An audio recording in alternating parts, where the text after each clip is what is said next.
Hi everyone, my name is Venita. I am a speech language pathologist and toddler mom, and this is a video that's part of our speech support series here at Expressable, where we come on to dispel myths, share strategies, and answer questions from our community. So if you have any questions, feel free to message us or share a comment, and we'll try to answer your question within the week or in our next video.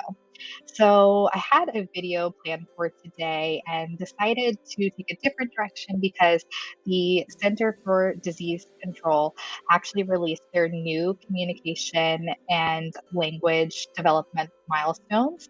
So I wanted to talk about the two new checklists that came out for ages 15 months and 30 months. And there's a lot of controversy around these new developmental milestone guidelines. And some professionals think that it's going to lead to a later diagnosis and later services being provided to children. Other professionals believe that these two new checklists are actually going to lead to more referrals because there was a big gap between age 1 and 18 months. So now we have the 15-month checklist. And like I said, the 30-month checklist was added too. So we're going to take a look at the 15-month checklist today and see what are the developmental milestones that we should expect for this age. What are some strategies that you can be working on with your child who is 15 months old? And what should you do if your child is not meeting those milestones? So the first thing that I want to talk about is what makes this milestone? Like, what is the guideline for it? And the CDC has shared that the milestone is the age at which 75% of children in that age group are meeting this milestone.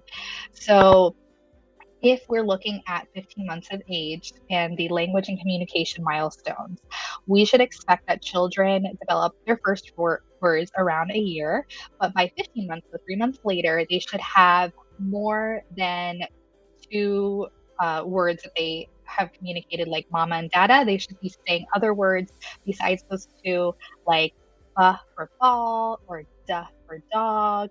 And these are what we call word approximation. So children might not have the motor abilities to say the full word, but those approximations totally count as first words. Another thing that we would expect is that a child looks at a familiar object when you name it. So if you say mama, they look towards mom's direction, or dada, they would look towards dad's direction. Or if you say like their favorite food or toy, they would also look that way.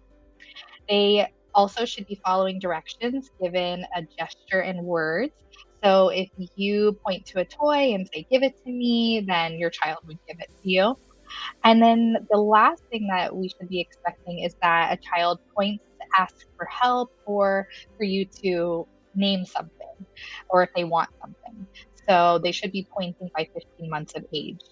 And some things that you can do to encourage these skills are to sing songs with gestures, like the wheels on the bus or the itsy bitsy spider, or if you're happy and you know it.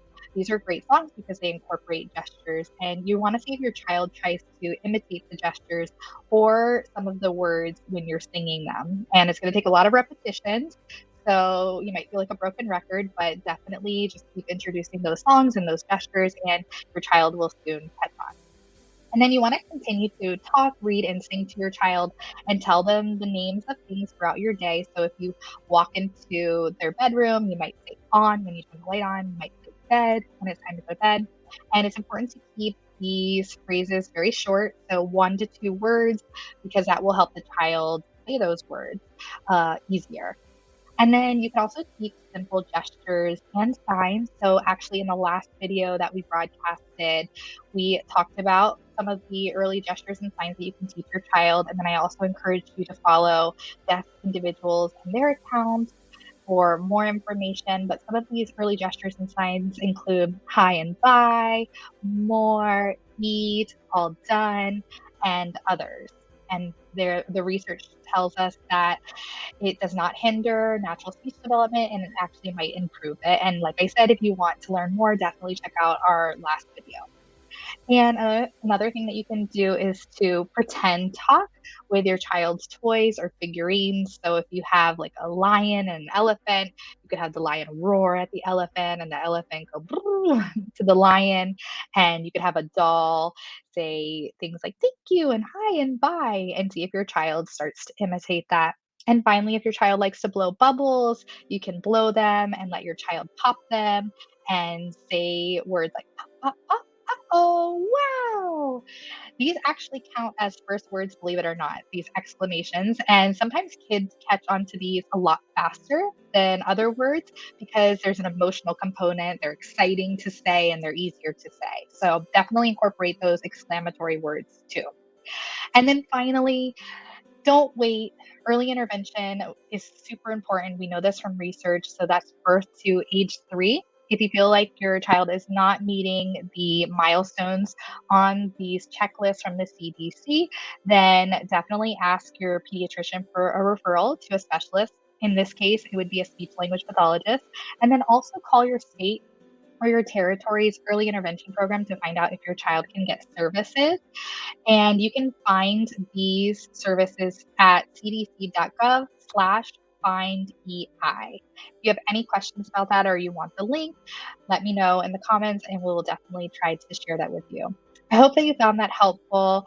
I would love to hear your thoughts on the new guidelines, if you think they're going to help kids or you think it's going to be hurtful to children in getting the services that they need. It's very new. And like I said, there's a lot of controversy around it, but I'm trying to share the information and create some conversation around it. We will see you next week, and we might talk about the 30-month guidelines if you're interested, or we'll go back to our regular plan. Thank you for coming and look